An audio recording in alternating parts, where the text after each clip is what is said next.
you prepare as thoroughly as you can. The guys play their asses off. Playoffs? Don't talk about playoffs? You kidding me? Playoffs? I just hope we can win a game. Another game. Listen, we're talking about practice. Not a game, not a game, not a game. We're talking about practice. That you probably won't say it again. I bet I do. Okay. Chris? If you want to crown them, then crown their ass. If they are who we thought they were, when we let them off the hook. 5, 4, 3, 2, 1, 0. Gather around, Skull brothers and sisters. This is Skull Rants, brought to you by Minnesota Sports Talk. I'm your host, Dave, and I brought on Johnny NFL. We're going to do some video breakdown, but first we're going to get some thoughts from him. But first, Johnny, tell the world where they can find Johnny NFL. Yeah, Bite Size Sports on YouTube every Tuesday night, 9/8 Central, is the NFL show I host, and then I cover the Vikings for zonecoverage.com. So written work there twice a week. And Johnny's one of my longest friends on YouTube. All 2 years of it. We've done shows together. Want to do so much more with him. He's making his own path out there. It's great. There's one of two people is getting actually paid for their ideas on this video, and it's not me. So it's this guy right there. All right. So hey, it's great, man. I'm glad to have you back. It's been a while. Yeah, Is this the biggest game of the year for the Minnesota Vikings? This is the biggest game since 2022 playoff game, I think easily. Maybe 2019. Like there's so much riding on this game with like the position we're in the Vikings are in as a team. It's just they haven't been this prominent like in the whole NFL landscape for 7 years at this point. And this is more than likely the two best teams in the NFC. A lot of division winner implications riding on this. We play in week 18 as well. So if we get a win here, it's a 2-game lead on the division, which is massive for this season. And this is kind of that last really tough game before we get to the easier part of the schedule with, the way the Rams are with all their injuries. And then we've got the NFC South. Or the AFC South as well. Like a lot of the more winnable games are coming up, and we might be 6-0 going into them, and even 5-1 would be incredible. But that one loss coming to Detroit would just have a lot more weight to it. So huge game. Yeah, it puts separation in between us and second place. Hell, the first seed in the NFC. It's a big deal, I think. And coming off a bye, I think it was I'm not for early buys, but what a time to have it. Now, what in the hell is a team more injured coming out of a bye than it was going into it? I have no idea. I'm looking at a MASH unit right here. Blake Cashman did not practice. Caleb Evans. He's holding it down, right? No, I'm kidding. He's having a little bit of a rough year. Hopefully he straightens things out, but he just didn't practice. Then he got limited practices. Patrick Jones, Aaron Jones, Harrison Phillips, TJ Hawkinson, Dalton Reisner, full practice, Theo Jackson, and Josh Oliver. So how much is this is just precautionary, giving them extra rest because, hey, we play a Sunday and then we come back and play Thursday? I think that's a lot of it. Especially with like Hawkinson and Jones. Like what I've heard is that if Hawkinson isn't back for this game, it's more than likely going to be that Thursday game. So he's very close to getting back. And I think I didn't hear about the Phillips injury until the report came out. So that one, I think you're just kind of making sure he's good to go, because with this Detroit team coming up, this type of running game, even like you could stomach Aaron Jones missing this game. You could stomach another week without Hawkinson. I think Cashman is a tough loss, but the drop off is much less significant than it would be if Harrison Phillips isn't able to go. Particularly for this matchup, we're really going to need him. So I feel like that's pretty precautionary. Do you feel like Camus can hold down the fort with Cashman? He's been playing pretty good. How big is it? A big drop off, or how do you feel about that? It's more the drop off from Cashman to Pace in pass coverage for me, and then Pace to Grugier Hill, because that's kind of the role he would take on in that instance. Is what Pace does for us as like our second linebacker whenever they go to dime, or they go to like a 5-1 nickel. It was Cashman as the lone off ball linebacker more often than not, and the ground he's able to cover in the passing game laterally has been really, really huge for us. So I think that's more of the drop off there is what Cashman would be able to bring against like all these crossing routes that Detroit likes to run, and like the play action, hit it over the middle kind of stuff. I think the drop off's much more significant there than it is for, from Cashman to Pace, like in the run game.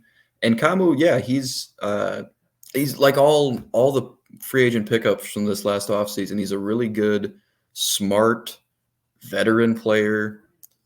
Not pretty underwhelming, like signing like the Jihad Wards of the world. Like none of these guys are game wreckers, but they're just smart. And I think that's one of the things Flores values the most, just because he doesn't want any drop off with like all the eye candy he throws around on the back end and all the disguise stuff he's got to do. So I think they'll still be fine in the linebacking core. Grugier Hill's good for a pick if he's getting playing time. We know that much, right? And stick around. We're gonna break down film of Johnny NFL, defensive guru, on YouTube. I can't wait to do that. I love having this shit. And this is the first person that's came up to me and said, "Hey Dave, you wanted me to break down some video?" I'm like, hell yeah. I haven't had anybody ever want to come on and do that. I have one now. This is great. Let's make it a habit. Yeah. But offensively, Aaron Jones is limited practice. We brought in Cam Akers. I know Cam Akers isn't Aaron Jones, but I do feel like he can do a lot more. He's a more all-around running back than Ty Chandler is. I thought it was a great pickup.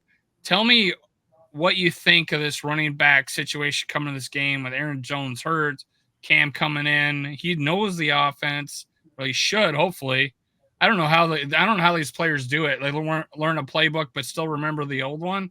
That's I don't know how they do it. But and then Ty Chandler, just give me your sense of that whole running back room going into this game.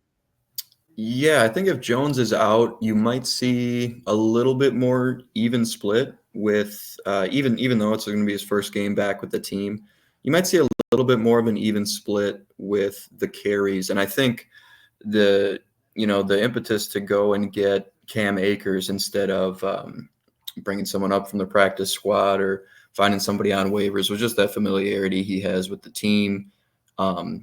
And the playbook and everything like that. And keep in mind, like he had familiarity with the playbook with KOC in Los Angeles before he even came here for his first stint last season. So it improves the running back room too. I mean, I feel like he's a better addition than Myles Gaskin. I mean, yes. I think it's okay, but Cam Akers is a better all-around player than Gaskin. Yeah, and what Akers brings as a pass protector too is a big upgrade in that department too. So I think we'll see a lot of Cam on third downs. You're probably still going to see like a lot of the, when they go to the screen game, I think you'll see Ty Chandler doing a lot of that, just because that's so much of like a feel timing kind of thing. It's a lot more nuanced than it seems like it is, on the broadcast. I think that will probably still go to Chandler and getting out in space. But Akers is a pretty good north-south runner. He's a little greedy as far as like bouncing stuff out and things like that. But I think it just does kind of raise your floor a little bit if you do have to spend a week without Aaron Jones or multiple.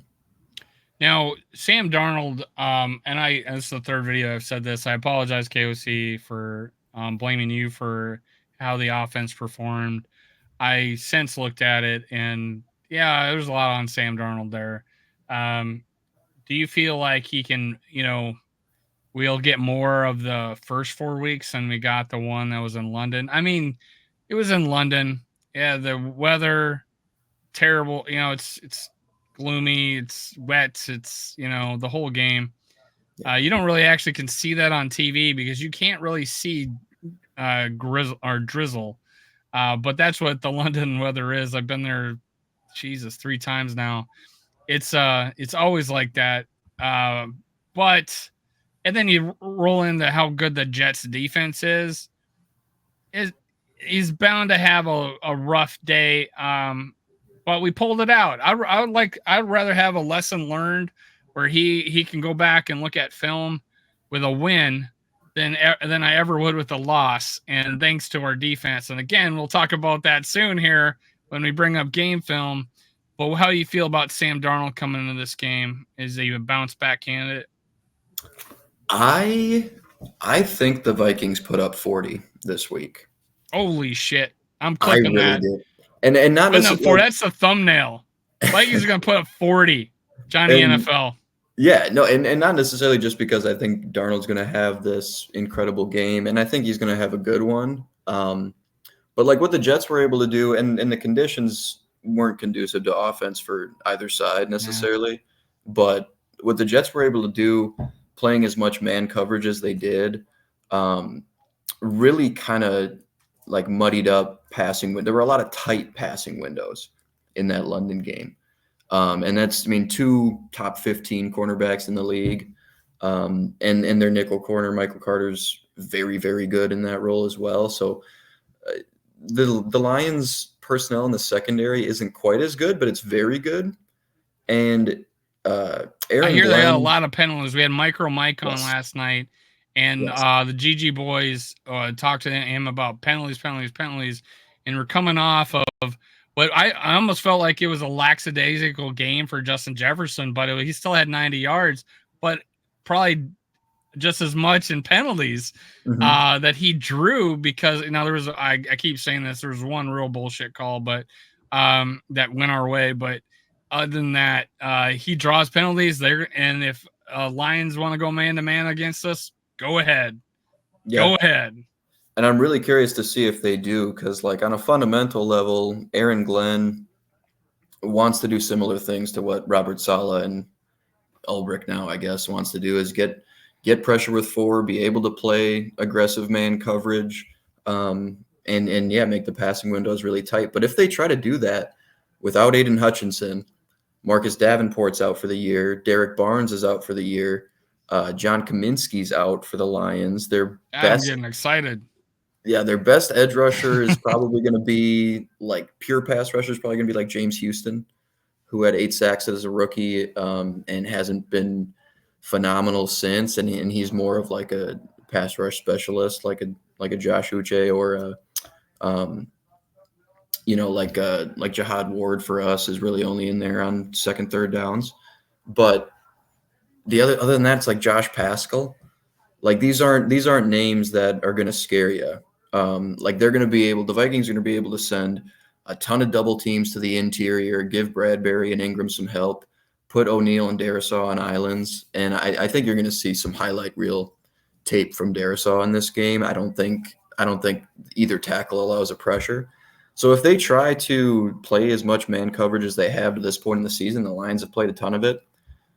I think there's going to be a lot of laundry on the field like there was in London. Terrion Arnold has a bad case of the grabbies. Carlton Davis has a bad case of the grabbies. Carlton Davis is very proud corner. He's probably good. I wouldn't be surprised to see Carlton Davis travel with Justin Jefferson in and out of the slot to either side of the defense. But because I think if Terrion Arnold gets isolated on JJ and they're trying to play man, or if it's any sort of single high structure, I think you're going to see some yellow laundry, or Jefferson's going to be in the end zone or getting a big explosive play. We're the they're NFC not gonna be Purple able to hold up Chiefs. for long. We're the Purple Chiefs of the Purple NFC. Chiefs. We're going to Yeah, get all the let's go. calls now, like Let's we go. did in London. We're going to get all the calls. That's what I We'll was take talking those. about. Now, Jesus, this is. I think I had called a big day for Addison. I felt like a big day for Addison. It didn't come last week, but I just think if they're gonna man or double or put a safety over the top of Justin Jefferson, I just feel like he's gonna double move a couple of times, and it's gonna just like he did. I think it was in the Packers game where he did the same thing to him again for a touchdown. Didn't Lambeau leap this time, but I think that's going to happen this week. I just feel like it's going to happen. As people think that, hey, we got to do the same thing to Justin Jefferson. He's not having a huge year. It's a good year. He's top 5 or whatever. I think he's scoring at a touchdowns at a bigger rate. But teams are going to make a mistake doing that. He's still going to get his touches. He kills the Lions every time he plays them. But Jordan Addison's going to benefit from this. Obviously, I'm not banking on TJ Hawkinson coming back, for this game. But if he did, it was nice. I saw something silly today. Someone says, why would they, they're probably not going to play him because this is the same field he got hurt on last time. And I'm like, you mean our home field? We're not going to play him on home games? Right. What? I started laughing when I read that. I'm like, you mean we're not going to play him on home games? No, man, we're going to play him when he's healthy and ready. It may not come this week. I wouldn't mind if he did and came out there for 10, 15 snaps and then, get his feet wet and then, don't use him too much and then ramp up his, playing time. I think that's fine. Now who do you think is going to, an unsung hero on the offense going into this game? Since you guys dropping a 40 spot. Yeah, 40 spots coming. So the thing about like you said, they're going to have so much time, I think, to let these deep route concepts develop. Sam's going to have time to sit back there and let Jefferson or Addison rip off that double move, and have time for all these like really cool deep route concepts that O'Connell draws up to develop. And I think he's going to play it very aggressive because Ben Johnson's going to play it very aggressive on the other side as well, I think. And if we're not able to hold up against that Lions run and the Lions are controlling the game clock, I think you're going to see plenty of shots from O'Connell, and he's going to be trying to score quickly and often, especially if Aaron Jones is out. The run game, regardless of the addition of Cam Akers, there's going to be a drop off from Aaron Jones to the stable of backs that we'll have without him. So I think O'Connell's going to be very, very aggressive in the pass game with probably little to no pass rush for Detroit here. So I think it could be Addison, it could be Naylor. If Hawkinson's still out, I'm not a huge fan of the Lions linebackers in coverage. So I think you could see Johnny Munt or Josh Oliver up the seam a couple times, kind of getting going there. I think you're going to see a lot of the backs getting involved in the passing game as well, especially if they end up in man. Like you might see a little wheel route from Ty Chandler. Because if he can get to the boundary and you're going to have time to, you're probably going to be able to run a lot of 5-man route concepts and feel comfortable protecting with 5, unless they're really dialing up pressure. So if you can get Alex Anzalone isolated on Ty Chandler in a sprint, that could be a big chunk play. So I think the tight ends and the backs, as much as like the secondary receivers could be huge because mean, Yeah, Justin's I was had gonna say I was gonna pick Johnny Munt yeah. in the last show I did as like a big time they'll stand out that you didn't expect. But I went with Addison, but I could see exactly what you're saying, and I do hope they bring back more of those screenplays they did on the previous game, because they didn't do they brought back the tight end screen again, and didn't get nothing with it. The average -3 yard pass play that we got to throw in there just to make sure they think we're at least a little bit incompetent to Mhm. call a play like that.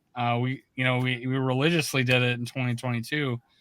Now, I think probably the biggest matchup, and I heard the nickname for their running backs is Sonic and Knuckles.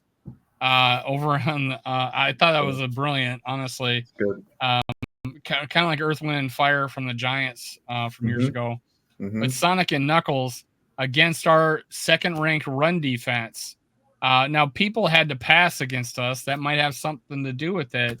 Yeah. We're missing Cashman, but I mean, the two other linebackers we have are fairly good against the run. Um, I don't. I think that's the big matchup. How do you think that matchup goes? And then we're going to jump into the videos. Yeah, that's the big thing. The big thing I'm focusing on, and it's what I'm writing about right now before we got on here, is the Vikings run defense against the Lions rushing offense. Because yeah, it's the second ranked run defense in the league, and not just cumulatively, not just because we're not getting run on often, because we have these leads. I mean, we're third in rush yards per play. So on a down-to-down So there's basis, meat. it's one of There's the best meat on run the defenses. bone. Then is what you're saying. Exactly. There's no. You can dig into as many stats as you want. There are really no fraudulent qualities to this defense. The difference between Detroit and a lot of what we've seen to this point, though, is we've seen a lot of like zone heavy running schemes, like Shanahan type offenses, LaFleur with the Packers, Slowick in Houston, ton of wide zone runs, and the Vikings have been really, really good against those guys like Ivan Pace and Blake Cashman knifing through gaps, Jonathan Grenard and Dallas Turner blowing things We up flow from to the the ball really backside. good, right? We Yep, flow to the ball really good. You kind of exactly. have to deceive us, right? Yep, the lateral movement of this defense as a unit has been great. The edge guys fill in backside to take away those cutbacks and sometimes even get to the back before he gets to his gap has been really, really good.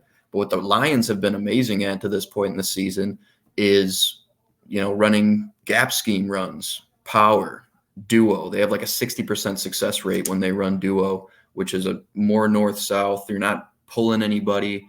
There's no flowing. You're not doing these reach blocks and climbing to the second level right away. It's just our guys against your guys trying to displace the defensive line, vertically as opposed to side and pushing them out. And that Did is that something used we to be haven't called dealt with as ISO? well. ISO is similar. Duo has a little bit more to do with like the blocking scheme. It just means two double teams essentially is the Oh, okay, foundation of it up front. that's good. And that could be tough to deal with. We haven't been quite as successful against that kind of stuff so far this season, and the Lions have been wildly successful running it, particularly with David Montgomery. Because Ivan Pace, who freaking just like seems to disappear and miss and make people miss, kind of Mhm. blow up plays like that. There are tighter windows for him to be able to do that. I mean, you've seen him like Euro stepping these zone blocks and like Yeah, getting that's a good word for it. yeah, Yeah. yeah, like getting behind them. They're gonna kind of meet them head on a little bit more often. I think if they're gonna run these gap scheme kind of runs and be more north south, which I think you're gonna see a ton of David Montgomery. He might get 60-70% of the snaps between those two this game. My tire guy was a Bears fan, and he was so excited about him as a rookie, and everybody got him on his fantasy team. He was a top 10 fantasy pick and absolutely did dog shit. And now he's like breaking out. You know, he's breaking out as a running back. You know, who do you fear most as a defense? I'm not saying that we do. We don't fear anybody, but other teams. Who do you fear more, Montgomery or Gibbs? It's Montgomery pretty comfortably for me. Gibbs is shifty, and what he brings to the pass game is a little more dynamic than Montgomery. But just that like north-south punch you in the face running style of Montgomery is something we haven't really had to contend with yet. So fear the unknown, I think, is part of it. But the way he finishes runs, always falling forward, and the offensive line he runs behind, like I think is more suited to the way he runs than it is Gibbs. You know, Kevin Zeitler and Sewell and Ragnow, like these are guys who want to kick your ass, and Montgomery runs that way. You know, so I don't want to see Murphy Jr. Trying to tackle him. Yeah, that's not. I want to see Harrison Smith tackling him. I want to see our linebackers tackle him. You know, maybe our safeties on a double team. You know, but I don't want to see Murphy Jr. anywhere near him. We got to get hands on him early, and this Vikings defense ranks first in yards before contact. It's less than a yard per rush before contact that they're allowing. So they're getting hands on guys early. They're getting tackles. We are as a defense. Yep. Yeah, that was there's like you said, like I said, and because I'm brilliant. There's meat on the bone, right? You see that. It's not just the counting stats. It's there's meat on the bone there, and I see it. You see it. It's a beautiful sight to see. Now we're going to talk about some defense. I talk about this. You mentioned it earlier. It's like a smorgasbord of I don't know what the F is about to happen on his defense. And I haven't been this excited about a defense. I'm going to say the Williams Wall, probably, how excited I was about that defense. This is just even more fun almost to me. We don't have as big a names, although I think some names are established themselves, like Greenard looks like the real deal. And we don't have we play a 3-4 now. There's no drop off. He's more suited than Danielle Hunter. And I'm a huge Danielle Hunter fan. He just needed to be in a 4-3 100% of the time. But you got him popping off. You got these cornerbacks rejuvenating their careers. You got everybody bought in. You got them playing excited. You got freaking Sam Darnold beats his old team in London, doesn't get a game ball. KOC gives a game ball to the entire defense. Hopefully not a Caleb Evans that game, but I mean to give out game balls to the entire defense, not Sam Darnold winning that game. I even posted on Twitter. I get, can we kind of break the tradition of giving the game ball to the guys that play against their other teams? Because we gave game balls to all the Texans, right? When we beat the Texans, but I'm like, Sam Darnold played good. It'd be really silly right now to give him a game ball. But you said it, I've said it. Let's dive into this game. Set up this first play for me, and I'll put it up. Yeah, so I thought it'd be fun to start this with a series. So it should be that Niners one here. Yeah, exactly. So 1st and 10 here. And you see Harrison Smith at the bottom of your screen here. Right here. Yep, right near the 30 there. So he's actually going to drop to play a deep half from his spot right now. This is Tampa 2. Oh, yeah. And then people talk about this, about how we're dropping into just, it doesn't look like Tampa 2, and then all of a sudden, we're, playing quarters or playing halves. Yep. Yeah. I've got like 3 different ways they get into Tampa 2 kind of on the docket for us today, and it's really interesting. There is no team in the league that plays more split field safety coverages or too high coverages. Mel Kiper's got to hate us. Yeah, I was gonna say because Mel Kiper wants to outlaw this, and honestly, the way he's doing it, it's like we had Tampa 2 defense before. It didn't go well. Then we had the Donna Shell defense, which was too high safeties a lot at the time. Mm-hmm. This does not look like too high safeties. You got freaking Harrison Smith on the boundary, almost on the numbers. Yep. A yard off the ball, and it's like, okay, I can't wait to see what happens here. Should I start it? Yeah, go for it. So it looks like he's running with Kittle there for a split second, but he runs all the way to the deep half and takes away those deep reads for Purdy. He's got to check it down, and that's exactly what Flores wants, is just to funnel everything to the flat. Look at that. How much yards he had to cover to get back Yep, and there. Pace is your Tampa dropper there. And that was Cashman making the tackle. Mm-hmm. And Van Ginkel drops off the line of scrimmage here. So, people at home, Pace is playing the linebacker that drops deep middle, right? That's what you're saying? Yep. Yeah, there he is. So he ends up on the logo. Smith ends up on the logo. What was Van Ginkel doing? And they got to check it down. So he drops off the line of scrimmage. He's your strong side hook defender there. Yeah. And I don't know if San Francisco slid here, but generally what's kind of cool about what Flores does is these edge defenders kind of have a two-way go where they're reading the slide of the offensive line. So if the line slides towards you, if you're Andrew Van Ginkel, you're dropping into coverage. So all of a sudden you have backside one-on-ones and you're kind of messing up their protection rules. And what's great about the personnel that Flores has brought in, he's got outside linebacker types that are versatile enough to do both. Instead of last season, when they would read the slide, a lot of times they drop somebody from the interior. So there was no way that teams were able to scheme Daniil Hunter into coverage. And that way he was still rushing.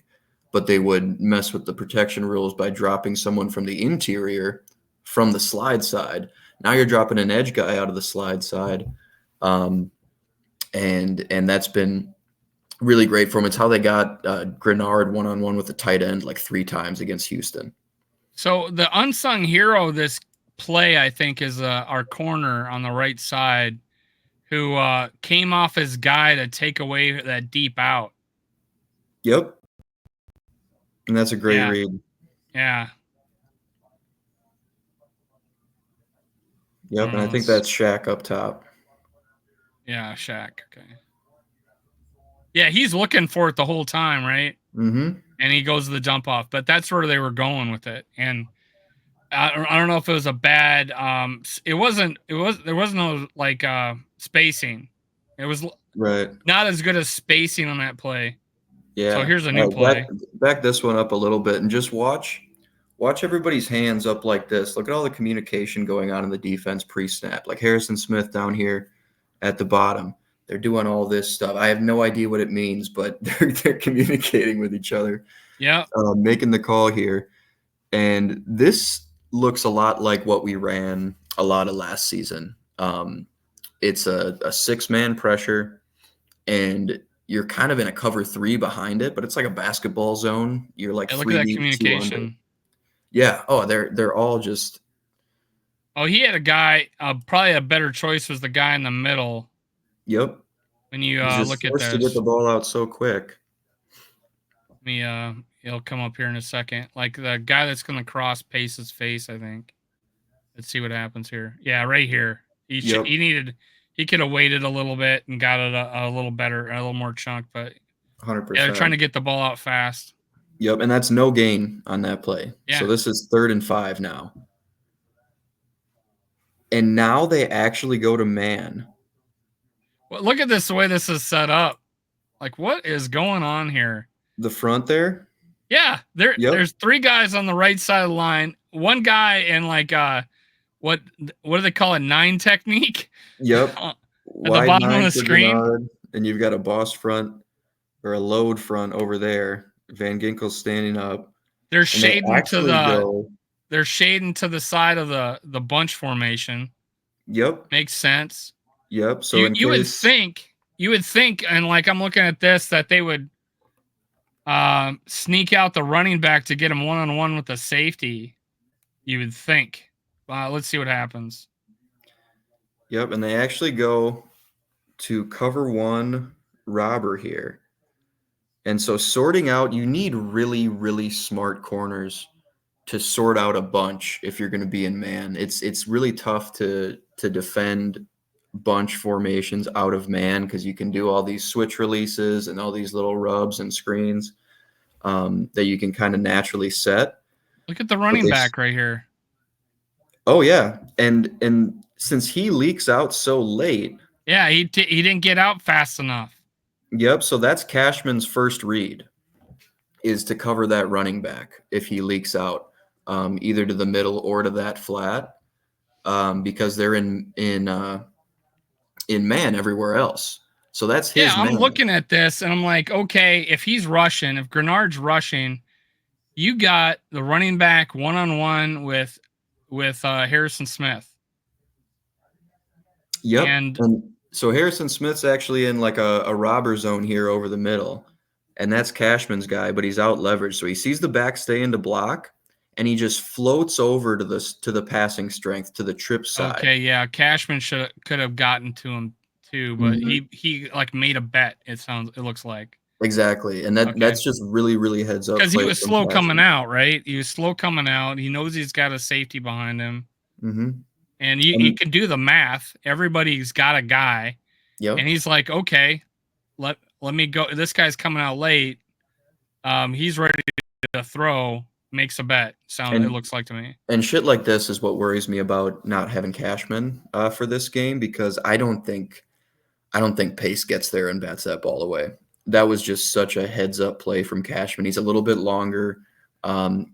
Pace is fast downhill and he's really shifty, but I think Cashman's got a little bit more speed laterally like that. So just to be able to get out to it, and also to have the wherewithal to say, okay, the back staying in to protect at least for a split second here. Ball's coming out quick. I'm just going to. Which was a mistake on his part, because they didn't have the numbers. He didn't have to. Unless he was like, because it didn't make any sense. It didn't make any sense for him, because you'd think the line would shift over, and he wouldn't have to worry about anybody. Mm-hmm. And that's what the Flores defense is really comfortable living with, is a quick pass to the flat like that. So when he sees him, even if he's going to check and release, he's going to drift over to the passing strength and try to take away a pass that might be more difficult to rally to when you're in man coverage like that. So it just really heads up play by Cashman. It's this type of that type of stuff in the passing game that I think we might miss from him if he is out against the Lions. He's been really great this year. Okay, what's up with this play? This is a goofy thing that not many teams do. They're going to send 5 and play quarters behind it. So you've got 4 deep, 2 under. This is something Spagnuolo will do with the Chiefs, like really sparingly. But it's an interesting little curveball that you can do with quarters, and it's tough to get away with a lot of times. You got to have really smart cornerbacks on the outside and really rangy linebackers to kind of get away with it. What's the situation? Do you know? This one is like third and long, probably, right? I think it is, or it's a second and long. It's a passing down, second or third and long here, if I'm not mistaken. I don't know if we'll be able to see the sticks as we zoom out. No. Maybe a third and 5? Like a 5-yard. Yeah, it was a passing down anyway. So they send 5 and drop into quarters. You can an easy tell that it's quarters is when Harrison Smith down at the bottom here below the logo follows that dig inside. He has any in-breaker from that side in quarters. So he beats down on that, and you can see Shaq Griffin just kind of pass it, or I think that's actually Stefan at the bottom, but pass it off to him there. and this team rallies and tackles so well and so quickly that they're able to get away with, guys catching it in space.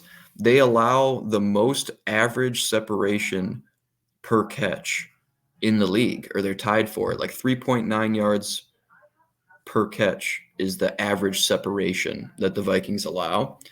And I think they're comfortable doing that. First of all, because a lot of times they're funneling things to the flat and they're not, the depth of target isn't generally super high, but they're also just so quick to rally and tackle and such sure tacklers at the second and third level that, I think Flores is very comfortable getting guys to catch it in space and confident that they'll be able to clamp down on it. Now, from the first play, they have a deep breaking out, and there's our corner splitting it, and they only had 5 yards to go. He gave up too much ground there, don't you think? The corner at the top there? Yeah. Yes, he just knows that he's got Cam Bynum over top. So I think that's Murphy. I don't know exactly what's going on, but I assume his read is to just kind of keep eyes on the quarterback there, read him a little bit. You see he's got zone eyes looking towards the quarterback here. His hips are open to the field. And I think I don't see why he doesn't break on the sticks. Yeah, like, I think he's got. Yeah, given the situation, I see what you're saying. Yeah. He's just a little. He's probably a little worried about getting high load. Yeah, I mean, without leverage, but yeah, he's kind of playing both. Yeah, and that's what he did on that first play that or whoever. It was probably the same corner. All right, you got a new play here. Yeah, let's roll. This is another really fun Tampa 2. So Harrison Smith is up top. He's on the logo right here. Cam Bynum's at the bottom of the logo. And Harrison Smith is actually going to be your Tampa dropper. Oh, there he is. Yeah. So if you can't see this at home, the shoe of the quarterback's got a player on it. That's Cam Bynum, and Harrison Smith's at the top of the logo on the O there. Yep. He's right above the football. And Josh Metellus is at it's kind of like a nickel type spot. Top of the 40, right? Yep. So he's going to drop to the half field, and Harrison Smith's kind of going to be your Tampa player here. So just another kind of fun way they get to get into Tampa 2. Oh, boom. Okay. Instead of dropping a linebacker, they use 3 safeties. Exactly. And then when they go to big nickel, it allows them to do a lot of fun stuff like this. Like there's a drop 8 they do when all 3 safeties kind of start on the roof, and it's essentially cover 3, but you've actually got 3 safeties on the field. And yeah, so Harrison, they're thinking, all right, he's going to be the one dropping. He comes down, clamps down on both these crossing routes. And again, you've got to get it out quick to the flat, and they're comfortable. Yeah, that was him. That was Danny Dimes making a play, right? Yep. Like, it was a no-go. That was supposed to be a slant, right? Yeah, they won this one on the whiteboard. Yep. Yeah, and then he kind of overcommitted. Yep. But there was 2 guys there. They got 4 yards, so just another fun little wrinkle. They end up kind of playing, by the time the ball's snapped and the quarterback's at the top of his drop, more often than not, they're in a pretty standard coverage. Just how they get there makes the quarterback process that in real time. There's nothing he can really do before the snap to figure out how he's going to read this.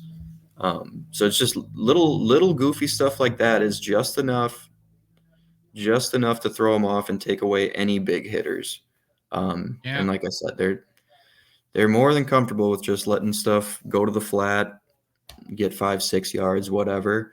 And they want to make teams, they want to force as many opportunities for the other team to make a mistake. Are you going to be conscientious enough to take the check down every time, or are you going to get greedy every once in a while where we know we can get you if you try to fit it into your first read? And the receiver at the top's the guy that's going to come open, but the unsung hero is, I think, that's Van Ginkel stunting, getting in his face before that receiver gets open. Because if you look at the safety, he's letting him go. Yeah, Like and that's the thing is we're getting pressure with 4 pretty consistently this year, at least enough to kind of make it Yeah, make because it a little more Danny's already difficult. running. Mm-hmm. And yeah, they're giving up on the play. The safety might stay there if he sticks in the pocket, but he saw Van Ginkel get in his face, and he's already started to run. But yeah, he's not going to throw across his body all that far running at full speed. So yeah, I don't blame him for giving up on that receiver. Right. We got another one here. So this one is a little bit of drop 8 that we saw a ton of last season, but not quite as much this year. And again, we got 3 linemen on the right side, and we got Pat Jones wide out. Yep, and Van Ginkel's going to drop. Yep, Van Ginkel's going to drop off the line of scrimmage here. Okay, where's And Van you Ginkel see at? he's over in the the middle? left guard, stood up there, yeah. So he drops out, and we got a 3-man rush. And Harrison Smith, again, is your Tampa dropper here.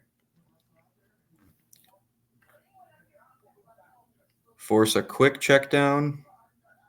Bunch of guys, bunch of willing tacklers sitting right We'll there see in it the better end zone here. views. Van Ginkel drops back. The end zone view is pretty fun on this one.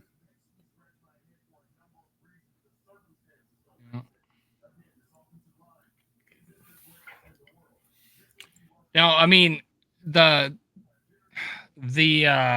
trend is playing 2 deep safeties, and like you said, they want to outlaw it, or at least one guy wants to outlaw it. Yeah, come and take it. And that's what's keeping people from scoring. I think what makes it special is how deceptive he has been on playing that defense, as people haven't seen before. I mean, we always think linebacker dropping deep. We don't think like safety coming up and then another safety dropping back. 100%. That's like creative. There's a lot of, like offensive staples to beat. These coverages have, what they end up as. These coverages have existed for a long time. There's quarters beaters, there's cover 2 beaters that a lot of teams have access to. But they just don't see these coverages coming the way they do with a lot of like pre-snap structures in the league.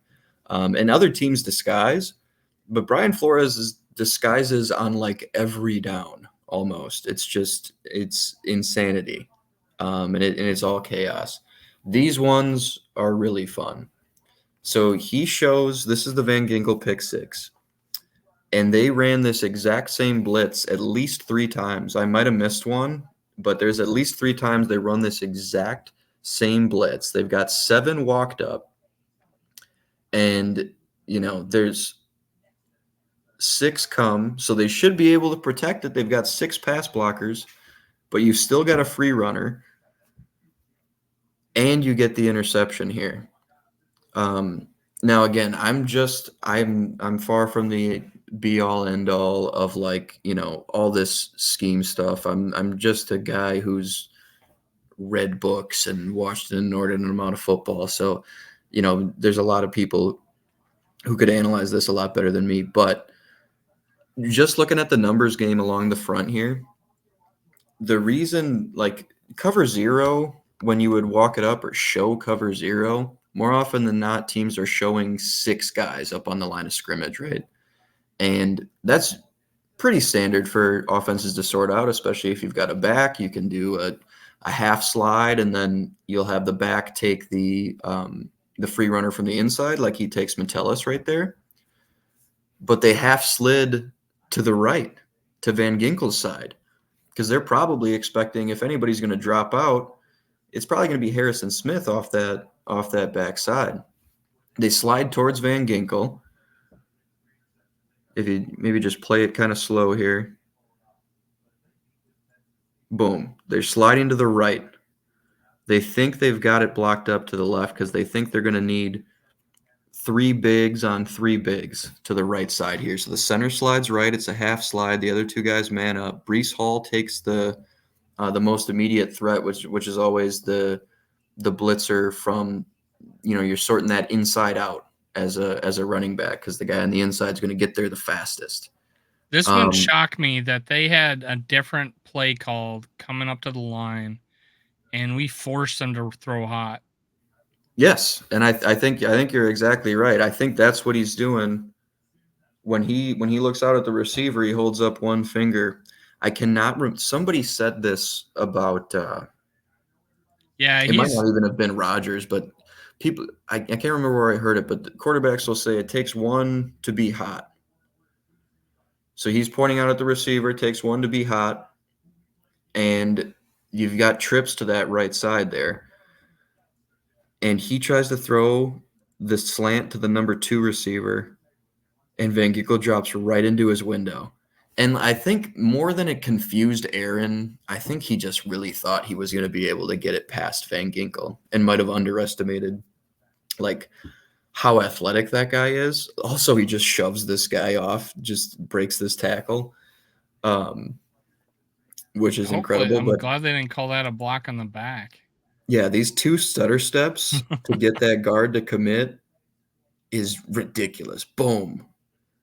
And he drops right back. And look at him. What an animal.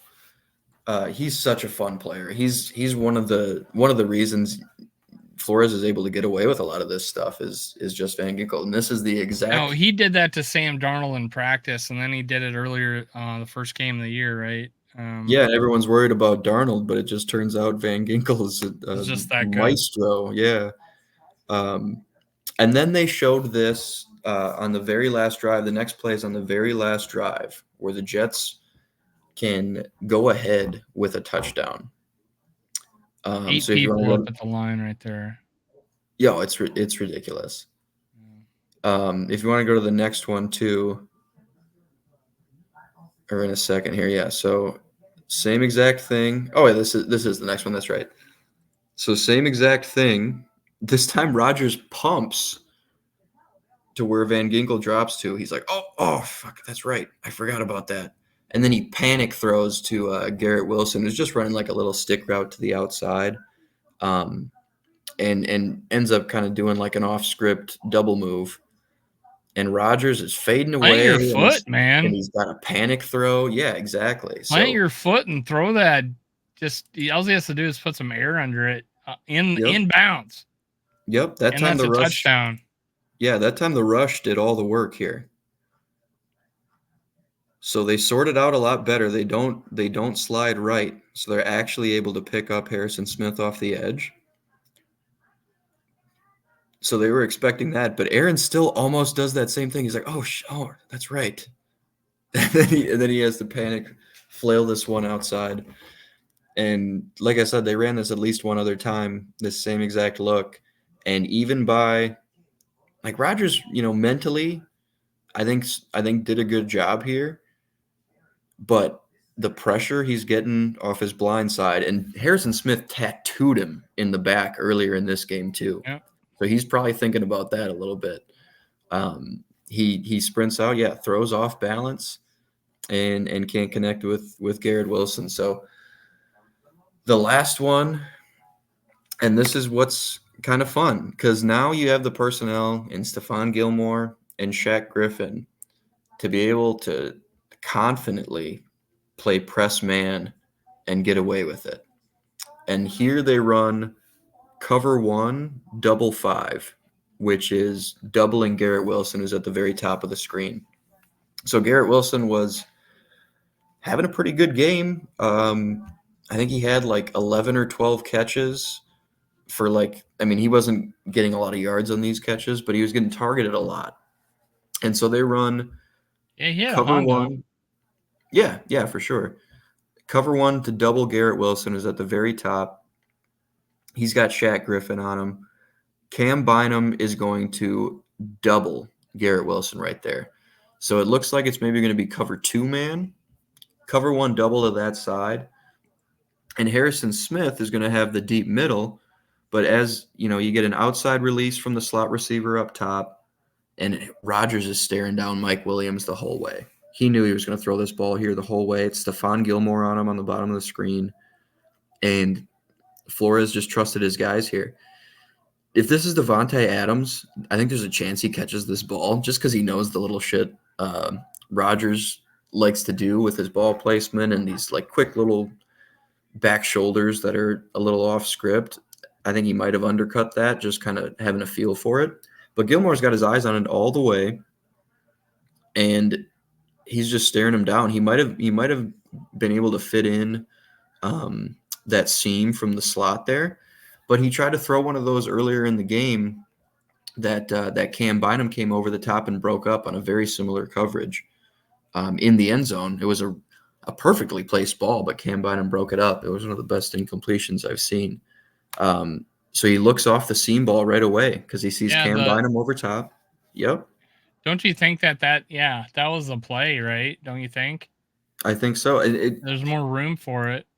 Yeah, because I think, he might think he's got Is that middle Shaq field getting closed. beat there? I mean, doesn't it look like Shaq might have ran by him? Yep. He might have ran by him. Yeah, I think on he the had. slot. I think he had space there. I think he had space to fit this in, but yeah, that's Shaq. Outside release, like a skinny post. Mm-hmm. Is that what Yeah, that is? if he bends that in, like that's probably a read for the receiver. Where if you've got split field coverage, you're going to try to attack the middle. But Rodgers might think he's got middle field closed. Like he might think Harrison Smith is going to be your center Right, fielder. and he's got eventually. Bynum there. You don't know. Yep. You don't know if he's doubling the like you said, double five.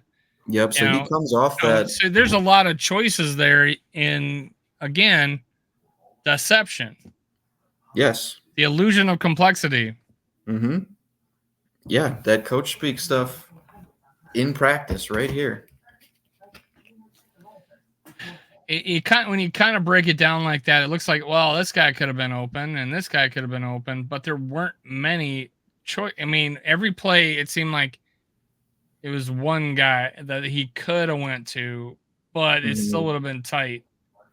Yeah, and a lot of times it comes down to one 1,000, and then all of a sudden you're off reading that side of the field. You've only got to win that first second sometimes just to get the quarterback off that read, and go to his check down or read across the field.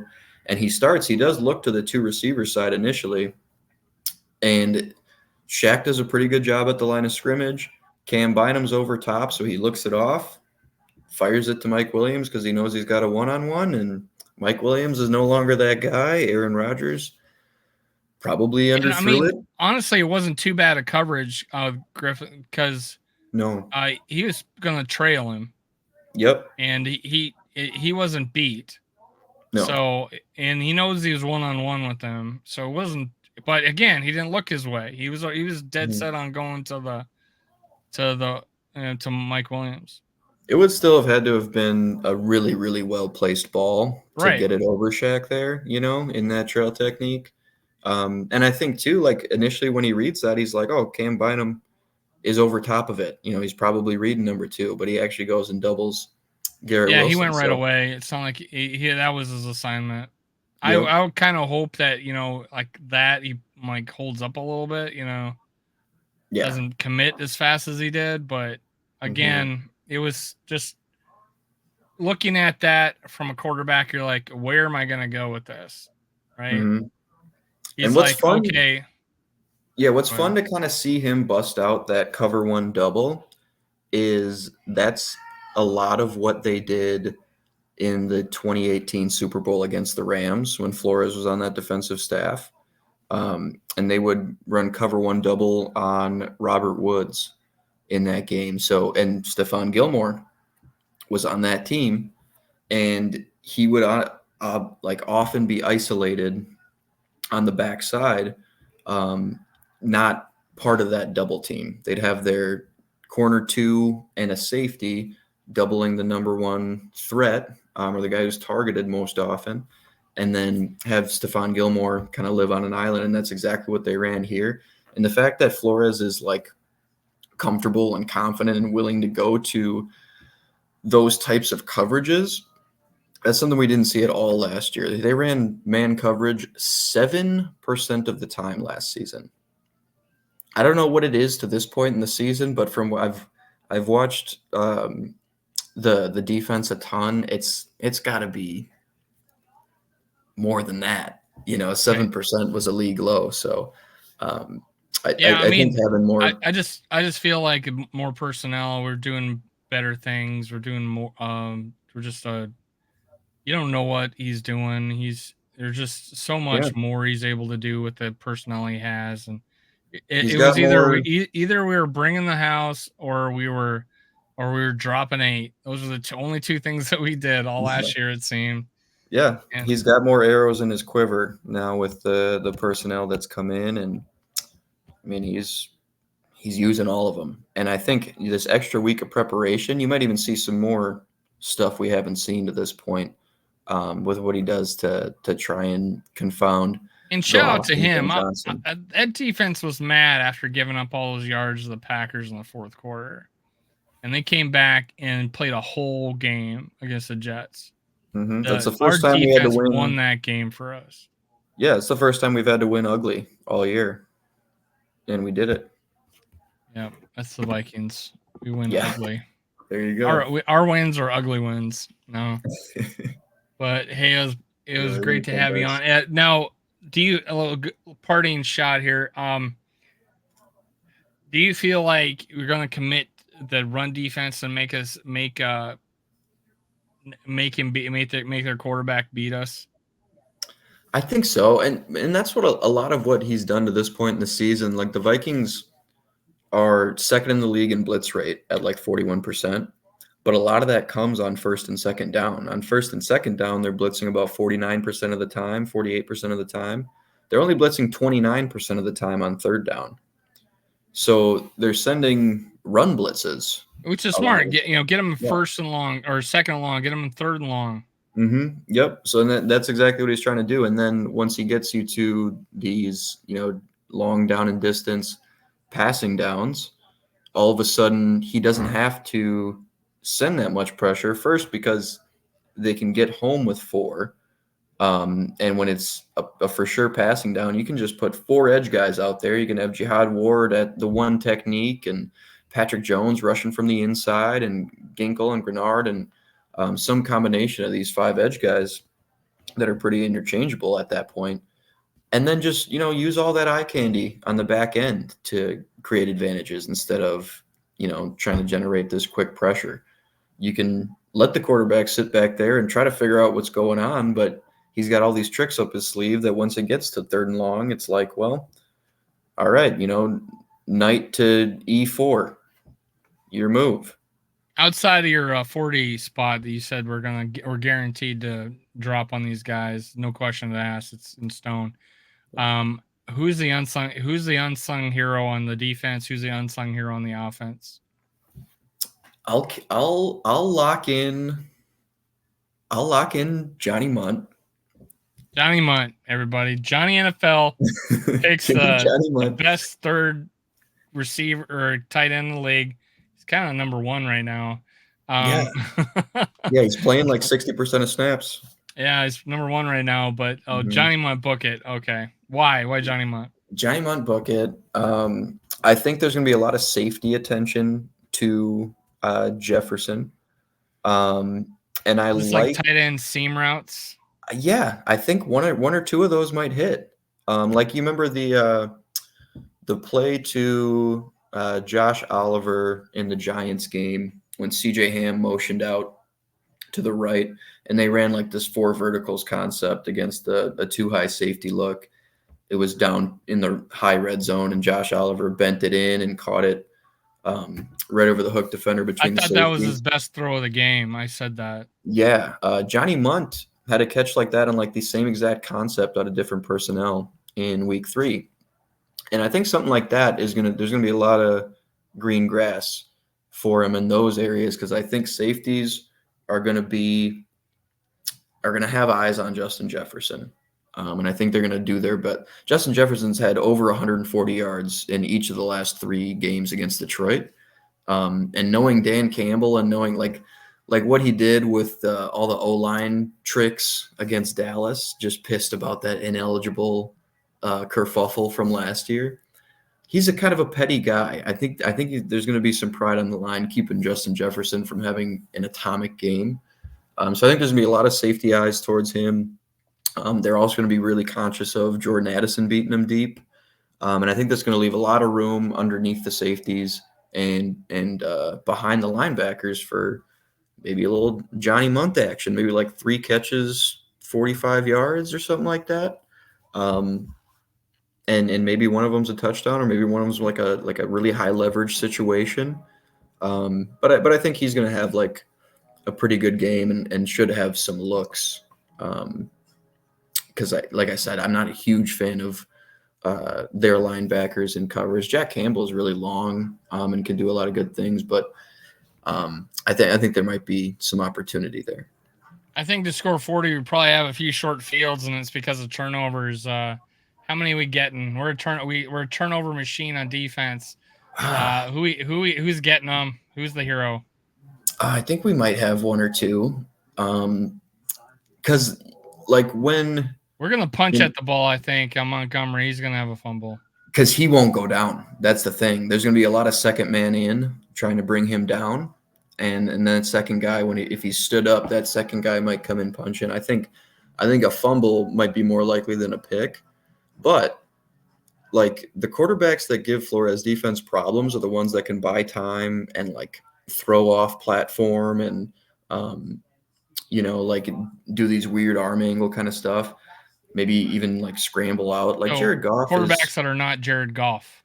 Yeah, like he's the type of quarterback that Flores should have some success against, I think. So, unless it's a big like yards after catch game with Detroit, which again the Vikings do a great job not allowing many yards after the catch and rallying to tackle and keeping everything in front of them. So I think that plays well. I still am worried about the run game. Harrison Phillips going to have to play out of his mind. You're going to need to see a lot from Jonathan Bullard, who's been fine. His tape's pretty underwhelming, but he's played his role out of base defense. You might need Jerry Tillery to be able to penetrate as a run defender. But a guy who might really play a big role in this game, like, is Ivan Pace as a run defender.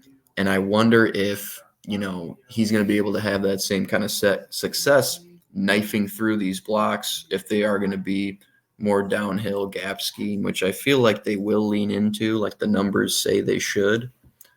But Ivan Pace is going to have to really, really step up, especially if Cashman's out, and keep these Montgomery and Gibbs runs from getting to the third level. And keeping, the down and distance manageable for them. If they can stay ahead of the sticks, it might be a really long game. And they like this could very well be the worst game the defense plays to this point. And just because who's good at pass, coverage for a linebacker, Dallas Turner, right? Oh yes, he's going to be. Do I get points for that? I think I get some points. Yeah, he's the heir apparent to like Van Ginkel's role. I think like in his preseason or maybe it was like a post-draft presser when Flores talked about Dallas Turner, he said he reminded him of Dante Hightower, who was more nominally a middle linebacker in New England. Is that the guy on Police Academy? I don't think so.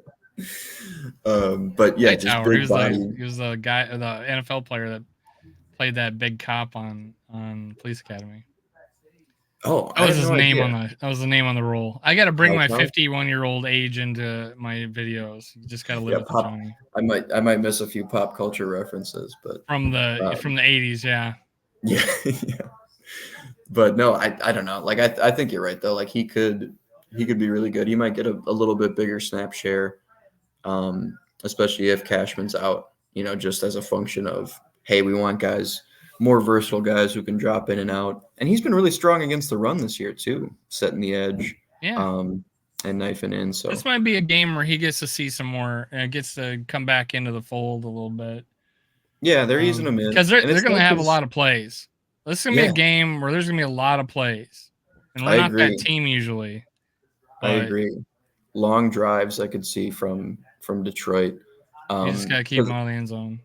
Yeah, I think it's advantage Detroit if they get to many 3rd and shorts because they'll go for it on 4th and shorters.